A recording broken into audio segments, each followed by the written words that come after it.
Citation number 271. Number 271.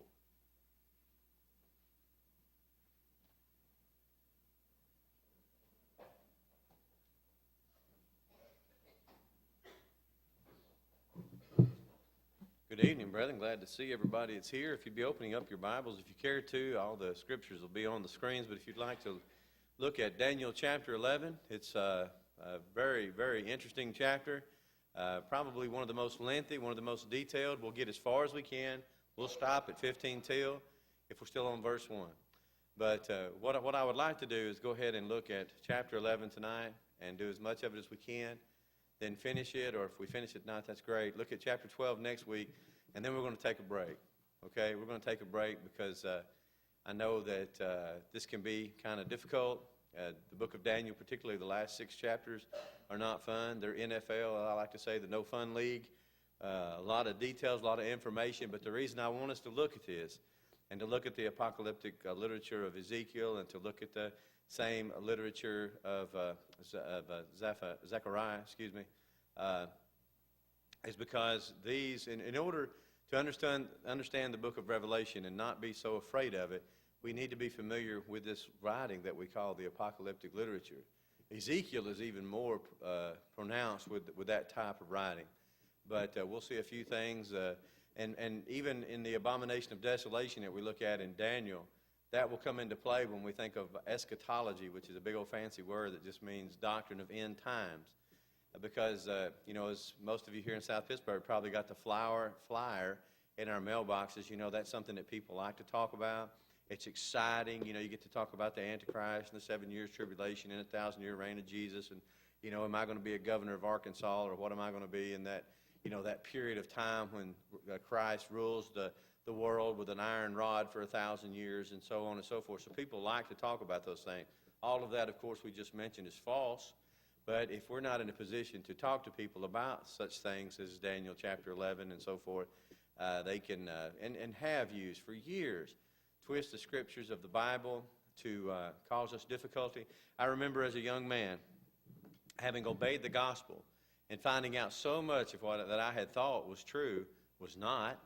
It was such a comfort to me to find out, especially the end times doctrine that the Bible teaches and not what I had been taught, about the tribulation and rapture and all that stuff. It's just a huge scare tactic that people like to use. But not having a good background in the Bible as a young person, when I would watch false teachers on television, and I knew the ones, I knew who they were, and I would watch their programs, and they would talk about the restoration of Israel and things of this nature. And I was like, man, that's exactly what that says. And I would look at the valley of dry bones in the book of Ezekiel, and he was talking about Israel's going to be restored, and there's going to be flesh on those bones. And I'm going like, man, that's exactly what it's talking about. How do we correlate that with, the end of times? Well, what I didn't realize was that restoration had taken place 500 years before the Christ. It had already taken place, and I didn't know that just because I wasn't very familiar with the Bible, wasn't very familiar with the history. And what we're going to be looking at tonight is very boring for some people. If you don't like history, then you're probably not going to like Daniel chapter 11. One of the things that you're called upon as a preacher a lot of times is you need to have various disciplines at your disposal, such as science, such as history and things of this nature. I'm not a history teacher. I happen to love history and like to read history. In fact, you wouldn't believe how much time I've wasted. I shouldn't say wasted, but read about historical events that we're going to be looking at tonight because I just find them incredibly interesting, but not very easy to preach. Well, let's break it down. Look at Daniel very quick. We said Daniel breaks down real nicely into 2 6-chapter parts. The first 6 chapters, the events in Daniel's life. The last 6 are these visions. The last 3 chapters are the same vision. Daniel chapter 10 is preparation, if you will, for what we're going to read in Daniel chapter 11. And then chapter 12 just basically closes it out, so it's all the same vision. And we're going to be talking about this king of the south and the king of the north. Chapter 11, verse 1 is basically the ending of chapter 10, poor ending there of the scripture. But the angel's still talking in chapter 11, verse 1. He says, and as for me, remember the angel, the glorious man that is talking to Daniel in chapter 10, that is going to give him this revelation. He says, and as for me, in the first year of Darius the Mede, I stood up to confirm and to strengthen him.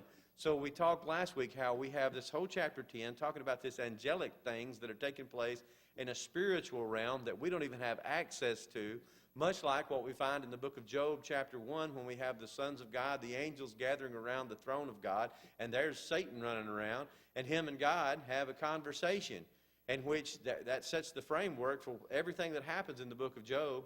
And the whole time, of course, Job thinks it's God oppressing him, and we know because we got to see the opening parts of that it wasn't God at all. It was actually Satan doing it. And so there's a lot that goes on the part that we never see. We also talked about the book of Hebrews, also in the Gospels, how that, Jesus talks about don't to hurt these little ones because they're angels, stand in the presence of God, or in face of God. And so we said there's this war going on. We have this spiritual armor, these battles that are taking place that we're not even aware of. And you read Daniel chapter 10, and it just even reinforces that idea that there's a conflict that's going on that's much larger than me, much larger than you. It's the forces of evil against the forces of good. And as Christians, we try to do the very best that we can to have the influence for good that we can so that we can help out, if you will, in this war with the devil. Now, in Daniel 11, chapter 2, and this, brethren, just take into account that what we're fixing to read in the next, 40-plus verses, 45 verses, takes place over a 370-year period. And as we'll close this up with, don't know if we'll get there tonight, if you're like me, you probably don't have a real good hold on every aspect of American history. Now, I can go out and shoot cattle with anybody when it comes to the Civil War, and I like the Revolutionary War and the Continental Congress and all that. I've got some understandings there, but that's about it. As far as the 1900s here in the United States and so forth, I'm not at all familiar with that, like I should be probably. So don't get beat up and don't get upset with yourself if we're looking at this 400-year period of history over in a land that we don't even understand the cultures, much less how they were running their kingdoms and things. Don't get upset if you don't understand every aspect of it. Just realize that this is secular history. You can go home and look it up. You can watch Elizabeth Taylor play part of the characters we're going to be looking at tonight. It's there, it's been there, but don't get frustrated that you don't know it all, and it just comes with familiarization. And the only reason I know a little bit more about this than you do is I've read it a lot and studied it quite a bit, and probably don't know as much about it as some of you do.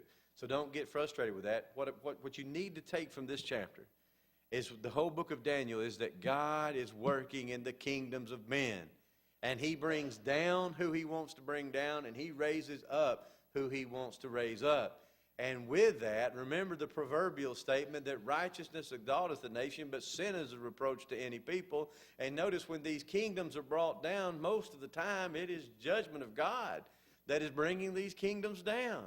And so that's why it's so important that a society not repress Christianity, but actually coddle it and hug it and say, thank you, Christians, for being a part of our citizenry, because you're going to pay your taxes, you're going to pray for the kings and so forth, and you're going to be good citizens. We're not going to have to spend a lot of money building prisons for Christians because they're going to obey the law. Yet our country's right the opposite of that right now and is oppressing Christianity, won't let people pray at football games. And how is that? They didn't build the stadiums. They don't own that, but the government's going to tell us, what we can and can't do with the very paper that says that we have the liberty to do this very thing. It's absolutely crazy, but just remember that. That's what the book of Daniel is talking about. God rules in the kingdom of men. If you get that, then, you've made a good thing in Daniel chapter 11. Notice, and now I will show thee the truth. The angel's going to tell Daniel, behold, there shall stand up yet 3 kings in Persia, and the 4th shall be far richer than they all. And when he is waxed strong through his riches, he shall stir up all against the realm of Greece. And if you love war movies and you like battles and glory and things of this nature, you're going to love the first few verses of Daniel chapter 11, because we're talking Spartans and the Greeks, and we're talking about the largest army, probably one of the largest armies that's ever been amassed before, Xerxes, who is the king We just studied in the adult class, I think it was last quarter, the book of Esther. We're going to be talking about her husband, whose daddy is the first one, Darius the first, who's the first one to go say, hey, well, let's go whoop on Greece. They've got some money and they got things over there and we can take it. And he's not very successful, so his Esther's husband, Ahasuerus, is the one that do it. But that's the three kings. Notice there's four kings. It takes for granted the first king is already ruling, and that'd be Cyrus. You remember he takes over Babylon, Chaldea, sets up Darius as basically the governor of Chaldea, of Babylon, and he is the ruler. And one of the first edicts he makes is all you folks who have been moved here by the Assyrians or moved there by the Babylonians, you can go home. And not only can you go home, but we're going to give you the things that we took from you. And you can go back and you can worship your God, and you can set up your temples and the various things like that. And so he sets that, and that's for everybody. The Jews were a part of that, but any deposed kingdom. So the text assumes Cyrus. The next one's going to be Cambyses, Cyrus' son. He's going to reign for about 8 years. Then you have this guy, and if you can say his name, you're as good as I can. He's called Pseudo-Smyrtus because he plays like he is Cambyses' brother and to rule. And he actually pulls it off.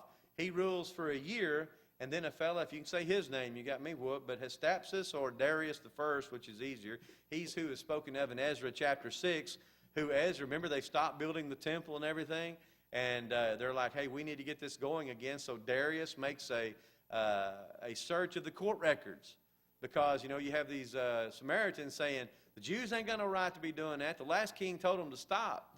And the Jews are saying, hey, we came here with the authority of the king to do this. So Darius is like, well, let's see what the court records say. So he has that brought up, Ezra chapter 6. And hey, guess what? The Jews were right. They had the authority to do that. So Darius comes back and says, leave them alone. Not only will you leave them alone, but you're going to give them the things that they need to get this done. And so that's who we see. Hystapsus or Darius the First is the third king.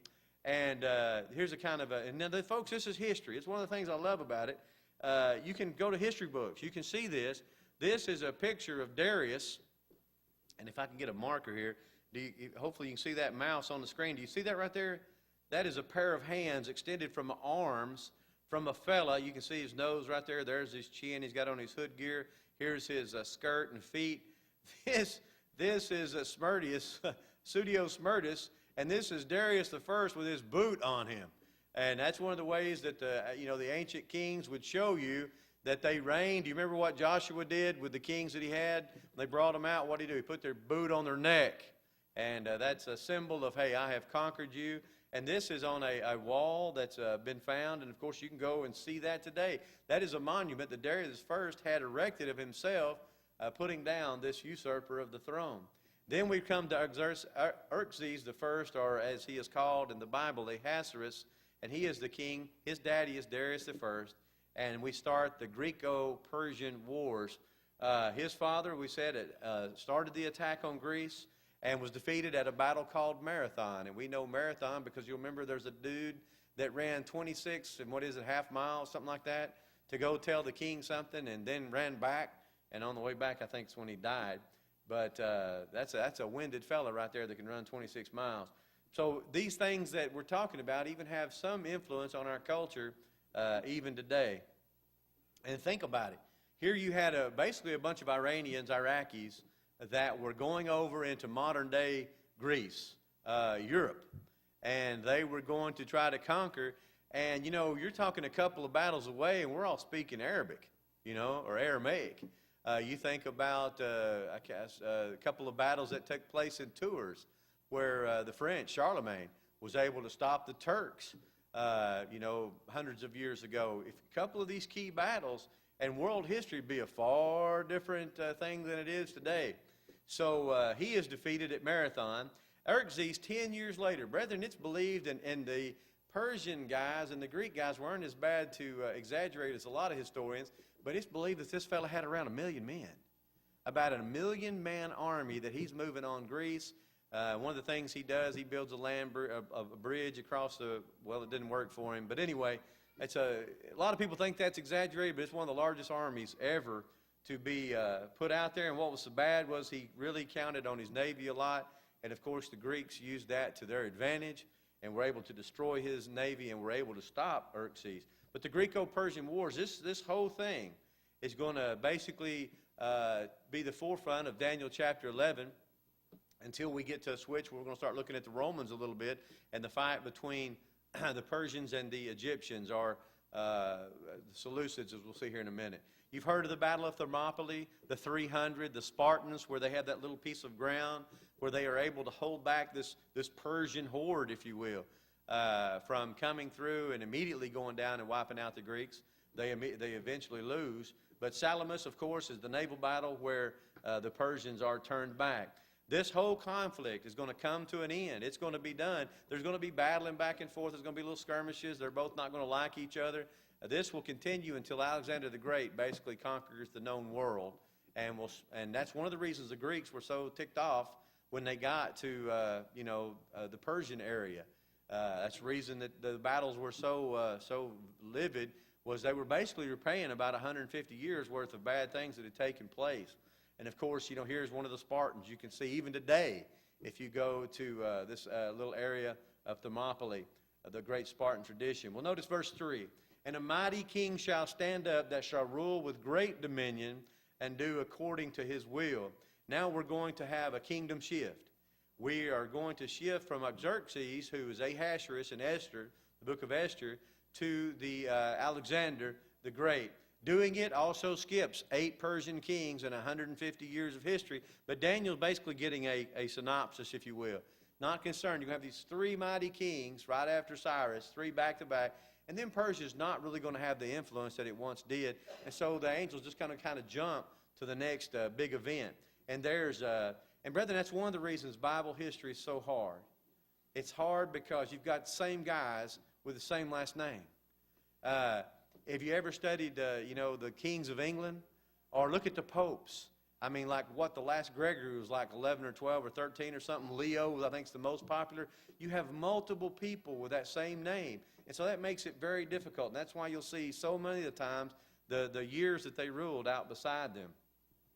At this point, the empire under the consideration is going to swing from Persia, and it is going to talk about the kingdom of Greece. Verse 4. And when he shall stand up, this king, his kingdom shall be broken. Now, this is when he's standing up. I mean, there's nothing wrong with him. He's at the height of his, reign. He's going to be broken. And he shall be divided toward the 4 winds of heaven, but not to his posterity. In other words, his children are not going to reign. But nor according to his dominion, wherewith he ruled, for his kingdom shall be plucked up, even for others besides these. So here you have a king. He's in the prime of his life, and he's just going to be broken. What's going to happen to him? Well, if you're familiar with Alexander the Great, you'll know he was 32, 33 years old, got a fever, and died in Babylon.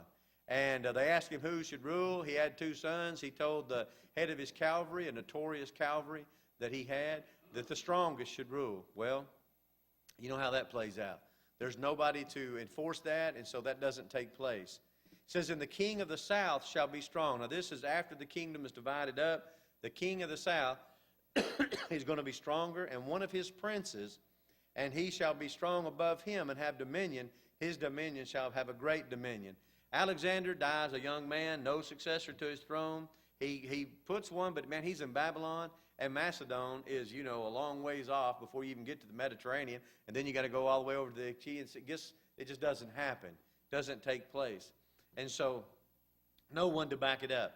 Both boys is the way it goes. If you're a king, you might as well not have kids, because when you die, guess what? They're going to kill them. That's exactly what happens to Alexander's 2 sons. We see this great division, basically, of 4 generals that, and guys, this was not a peaceful thing. You didn't have 4 generals sitting around drinking, playing cards, and dividing up this kingdom. This took place over 40 years, and it was very bloody. They call it the Macedonian Wars.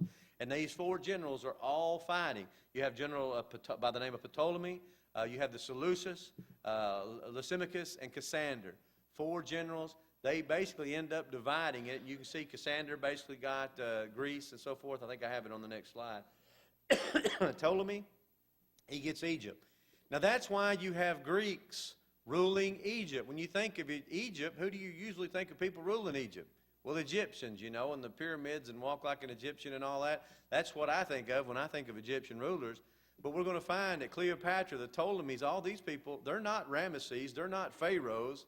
They are Greeks who are going to be reigning in Egypt. And the seat of power has gone over to Alexandria, where these Greeks live. So you have Ptolemy, it reigns in Egypt. Seleucus, who's going to basically have Syria, Babylon, and Media. Lysimachus, who's going to have Thrace, Bithynia, or what we'd call Turkey. And you're going to have Cassander, who's going to have Macedonia and Greece. But of these, Ptolemy is going to be the strongest of all. This transition, like I said before, 40 years and it's bloody. They didn't just sit down and divide it up. The king of the south is going to be the Ptolemaic dynasty. Kings of the north is going to be the Seleucid dynasty. And that's what the angel talks to Daniel about. And that's going to be 300 years of history he's going to be looking at and saying, because that's what's going to involve the holy people. That's what's going to involve Jerusalem, that glorious land. That's what Daniel's concerned about. That's what the vision he's received is about. And that's what the angel's going to tell him about. I'm not going to tell him about what's happening in Greece or, Italy, something of that nature. But this is what's going to happen right here. And this is what you need to be paying attention to. Here, you get the prophecies of Daniel 11. You're going to have the kings of the north will be your Seleucid Empire. The kings of the south, the Egyptian Empire. And what you're going to be looking at is details of exactly how this takes place. And that's why you're going to see that most of your folks, most liberal folks today, most of your liberal scholars, they'll just tell you straight up, there's no way that Daniel wrote this 500 years before the Christ. They'll say that couldn't have happened. There's no way. This was written in the 2nd century, they'll say. And there's some problems, of course, with that theory. But you're going to see the exactness of the prophecies. And that's one of the things. I throwed this up here because I want you to see, don't get frustrated when you're reading this and you're saying, Ptolemy, now wait a minute, how can he be alive? That was at the beginning of this thing. Look at all these folks. You got Ptolemy the second, you got Ptolemy the third, you got Ptolemy the fourth, fifth, sixth, Ptolemy the ninth, and Ptolemy the 11th. So there's a bunch of them. Don't get frustrated. As a matter of fact, probably one of the most famous people that we think of because of her relationship with Julius Caesar and also her relationship with Mark Antony. Both of them kill each other, kind of a Romeo and Juliet thing with Mark Antony and Cleopatra. But she was Cleopatra the 7th. Her sister, who's alive at the same time she is Cleopatra the 6th. And Bernice the 4th. You're going to see these names. Don't let it beat you up. Just listen to the text and try to draw from it what you can. Just like studying the lineage in England and things of that nature, you're going to run into a lot of folks with the same name. The prince of the south will actually be a Seleucus. His name is Seleucus. That should have been Seleucus, who was run out of his kingdom by a fellow by the name of Antagonus, who is going to be, his family line is going to be heavy in that particular area as well. This Seleucid fellow goes down to Ptolemy, and Ptolemy is going to make him a general and help him regain his throne. And it's interesting because he helps him regain his throne, and then they spend the next 20 generations fighting each other. Verse 6, at the end of these years they shall join themselves together, and the daughter of the king of the south shall come to the king of the north to make an agreement. There you have something that we can probably understand a little bit better, because we're all familiar with how the king of France would have to marry the queen of England and things of that nature. And all those things are political alignments to try to get the French and the British to work together against the Germans or something of that nature. So even in the history we've probably studied, we understand that. And that's what's going to take place here. The southern kingdom, the Ptolemies, are going to give a daughter to the Seleucids. But she shall not retain the strength of her arm, neither shall he stand, nor his arm.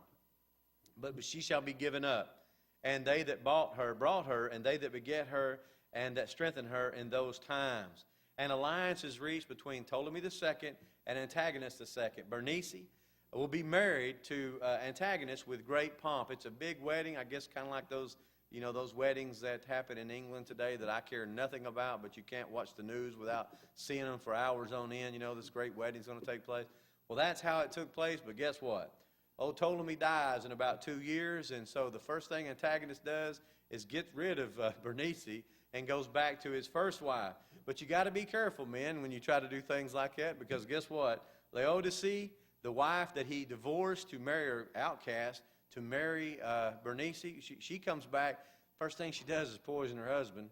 Then she has her son kill the wife, Bernice, and her child. So it's just that same old thing you keep seeing in Kings. So you have this big power shift that goes on.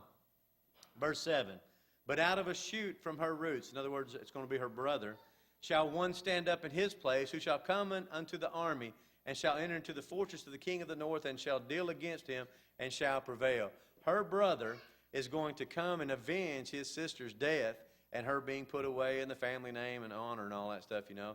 And so Ptolemy III goes up there, and he has great success, makes a lot of money, rips off a lot of stuff. You know, that's one of the things kings would go to war for.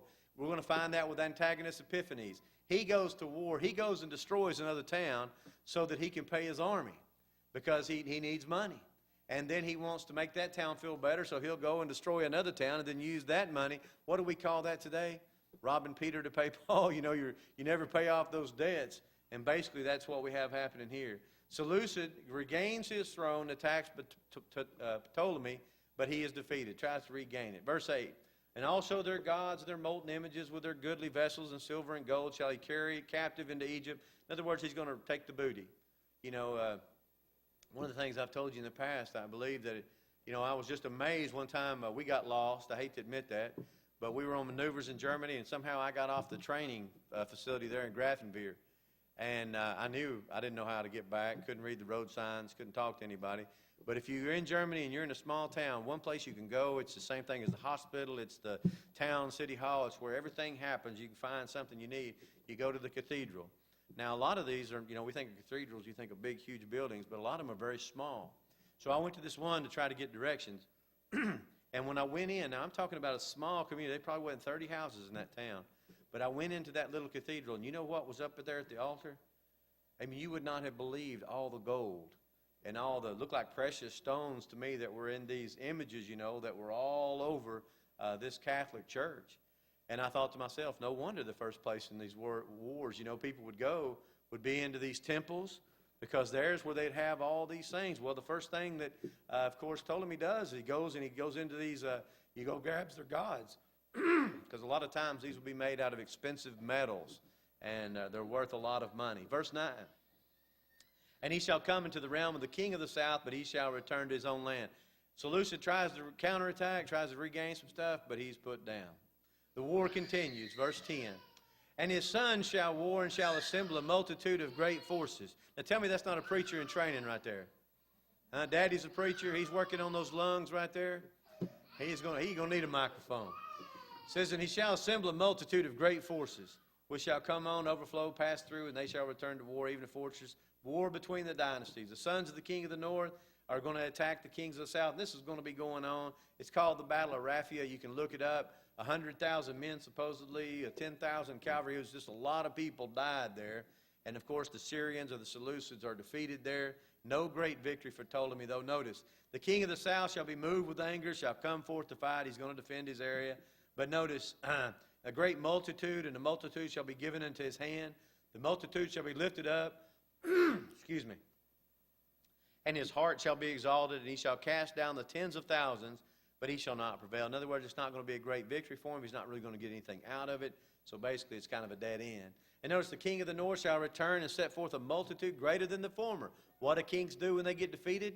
They go back. They gather another group. That's exactly what's going to take place here. They're going to come back down, and with a greater army, with greater sustenance, they're going to come down and try to defeat. And so the war between the dynasties, further exploits of Antiochus III, the Great is his name.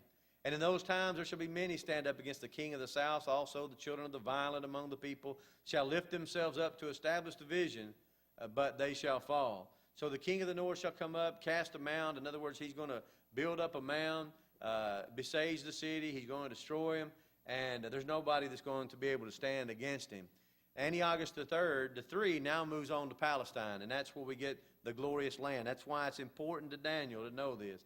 But he that cometh against him shall do according to his own will, and none shall stand before him, and he shall stand in the glorious land, and in his hand shall be destruction. So here's another episode where the Jews are going to go through a bad time. Antigonus III is going to have his way with them.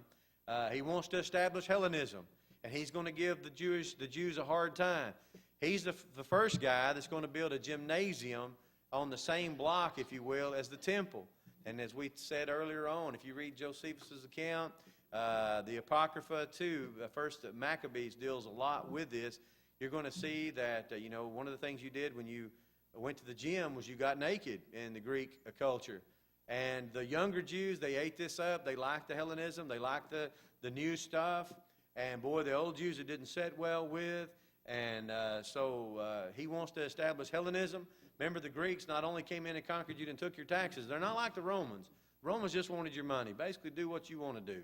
But the Greeks, they wanted you to learn their language. They wanted to affect your culture. And, of course, that was one of the things Antiochus III wants to do. He gives his daughter, Cleopatra, to Ptolemy. Now, not the Cleopatra we think about. She's hundreds of years away. But that's how you're going to start having this Cleopatra come into the scene. It was supposed to help him politically. Now, he thought, I'll give her my daughter. Now I'll be able to get some help from Egypt and so forth. It doesn't work out. She stays faithful to her husband, and she actually pulls for him and does things, and it doesn't work out for Antiochus III. Verse 17, he shall set his face to come with his strength on the whole kingdom, but with him equitable conditions, and he shall perform them, and he shall give him the daughter of women to corrupt her, but he shall not stand, neither before him. It doesn't work out. He gives her his daughter to the king of the south, but she actually is for him. And so the Romans step in to stop his exploits. He goes down, and he's going to try it again. After this shall he turn his face into the isles. He's going to try to expand across the Mediterranean.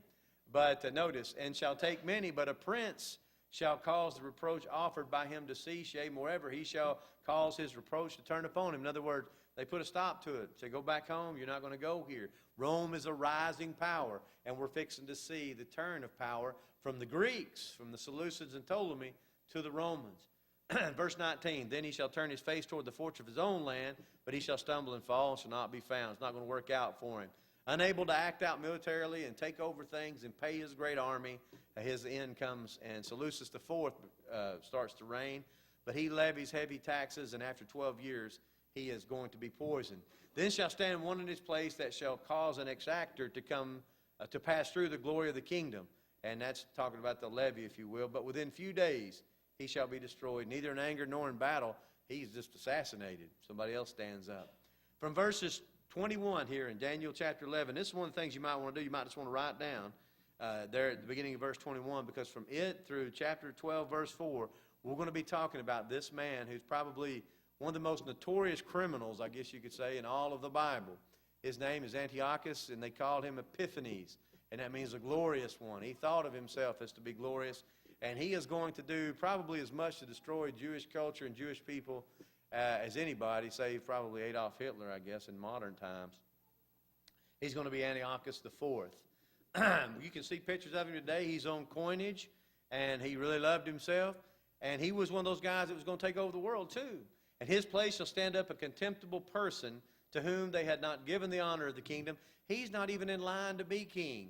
But with smooth words and politics, he's able to ease his way into the kingdom and take over. It's amazing. He's going to take over the northern part of Egypt, and just kind of like the Nazis in Poland, never fire a shot. He just goes from city to city and basically tells them, look, I'm here to help the king out, the king of Egypt, which is a lie.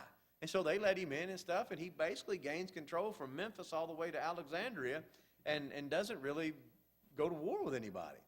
Notice, but he shall come in time of security and shall obtain the kingdom by flatteries. He just played politics. Verse 22, and the overwhelming forces shall be overwhelmed from before him and shall be broken. Yea, also the prince of the covenant. That's looking to the future. He's going to have a lot of success militarily.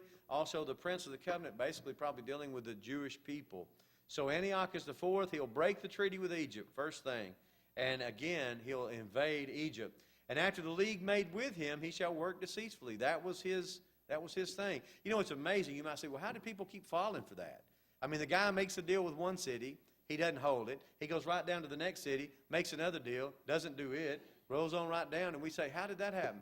Did you ever read World War II history? Did you ever read how Adolf Hitler signed all those treaties with all those countries round about, and then what would he do?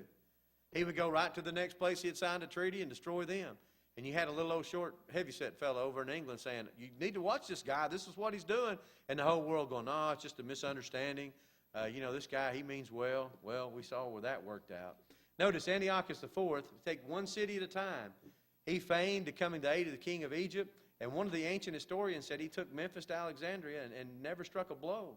In time of security shall he come even upon the fattest places of the province, and he shall do that which his fathers had not done, nor his father's fathers. He shall scatter among them prey and spoil and substance. Yea, he shall devise his devices against the strongholds even for a time. He's going to have great success in Egypt, unlike any of the Seleucid Empire had been able to do before. He shall stir up his power and his courage against the king of the south with a great army. The king of the south is going to war against him, fight with an exceeding great and mighty army, but he shall not stand. He can't stand against him. It says, yea, and they that eat of his dainties shall destroy him, and his army shall overflow. That's the king of the south. He's actually killed by his own people. That's how that works when you're in a war and it ain't going your way. He listens to a couple of his advisors. Doesn't work out for him, and many shall fall down slain. And as for both these kings, the next king that would come to the power in England, listen to me, in Egypt, hey, it starts with an E, they would sit down, the Seleucid king and the Egyptian king would sit down, they'll work out a treaty, but notice, these kings, their heart shall be to do mischief, and they shall speak lies at one table. In other words, they're going to sit down at a table, and what are they doing to each other? Just like a lot in Congress are doing today, they're just basically telling each other fibs across the table, and that's what happens. It shall not prosper, for yet the end shall be at the time appointed. In other words, God's in charge. This thing's going to fall through, and it'll fall through just like God plans, but these guys are just blowing smoke at each other, really. Then shall he return into his land with great sustenance. This is going to be the king of the north, Antiochus. And his heart shall be against the holy covenant. Now he's turned towards the Jews. And he shall do his pleasure and return to his own land. He is going to really crank up the Hellenistic idea and try to do away with Judaism. Notice verse 29. At the time appointed he shall return and come into the south. Here he goes. He's going to do it again. But it shall not be in the latter times as it was in the former. He's not going to have the kind of success that he's expecting. He's expecting to go down there, whoop everybody, steal all their stuff, and go back and reap the rewards and pay his army and so forth. But notice, for ships of Kittim shall come against him. That is significant because those are Romans. The ships of Kittim shall come against him. Therefore he shall be grieved and shall return. I mean, he's the biggest kid on the block over here in Persia. But now he's got a Roman general that basically tells him, you need to stop right here. And he basically asks him and says, that was another fellow, I scratched that. And have indignation against the Holy Covenant. He gets mad because the Romans stop him. He can't go in because he doesn't want to wage war with this new superpower that's coming on. So he goes home and starts taking out his grief on them. Notice in the Romans. They bring with them a letter from the Roman Senate. This is history now, folks. You can go read about this. Basically telling him, because what, Cleopatra, they have appealed to the Romans. The Ptolemies have said, hey, you step in, we'll be your ally. So the Romans come in, they tell him, look, you need to go home. You leave him alone. This fella, Antiochus IV, to tell you how bold he was, the Roman Senate had already told him, listen, you need to stay out of Egypt. And he wrote them back and basically said, you've got about as much right telling me to stay out of Egypt as I do telling you boys over there in Italy to stay out of Italy. Well, apparently the Roman Senate didn't really appreciate that, and so they wrote him back and said, if you do this, this will be an act of war. And the reason this is significant at this point is guess what Rome is right now in this time in history? It's a republic. It's a republic. That ought to ring something in our ears, isn't it? Because in a few years, what's it going to become? Well, it's going to be an empire. It's going to be ruled by what? An emperor. You're going to be ruled by a monarch. But right now, the Senate is in charge. And so the Senate is the top dog. And so the Senate says, you need to stay away from here. We're going to stop right here. We're going to stop right here and put a fork in it. He's going to go home, and he is going to be mad at the Jews. And so we will pick up right here next week at verse 31, and we will finish out the book of Daniel next week because basically we've covered the details of what takes place here. And you might say, man alive, Ron, that is just, that is so much. I'm not going to understand. What you need to understand, brethren, from this passage is that what's happened here is God is giving prophetic vision to Daniel that is so explicit that it talks about kings giving their daughters to other kings for the purpose of making, an ally, and that not working out for them. And talking about every instance, the wars that would take place, and how many invasions there would be, and who would step in and stop this. And see, the Jews could look at that as it was taking place, and is there any way to deny that? That's like looking at the prophecies of Jesus, where he says, my God, why hast thou, forsaken me? And you start thinking about Psalms 22, and you start thinking about how his feet were nailed and his hands were nailed, and that's exactly what Psalms 22 said. It says that they wagged their heads below me, and that's exactly what the people are doing as they're telling him to come down from the cross. And you look down there, and there's the soldiers that are gambling for his clothes, which is exactly what Psalms 22 said. And that's why people will say, well, that had to be written after Jesus was crucified, because they just don't believe in the predictive prophecy. If you don't glean anything else from this, but the fact that God raises up kingdoms, he puts down kingdoms, he knows exactly what was going to happen and is able to tell people 400 years before the fact. Think about it, brethren, friends. If you're here tonight and not a child of God, God loves you. God knows the beginning from the end. He knows your life. He knows all that's going on in your life. Anything that's hindering you from being a child of God, he knows about that. He says if you'll repent of that, if you'll put that behind you and change your mind to try to live like he would have you to live, confess his name before men, and be baptized, he says, I'll wash away your sins. And that's exactly what Colossians 2 at verse 12 says. We'll have faith in the operation of God. Not faith in your goodness as a person, but the fact that God will do what he says.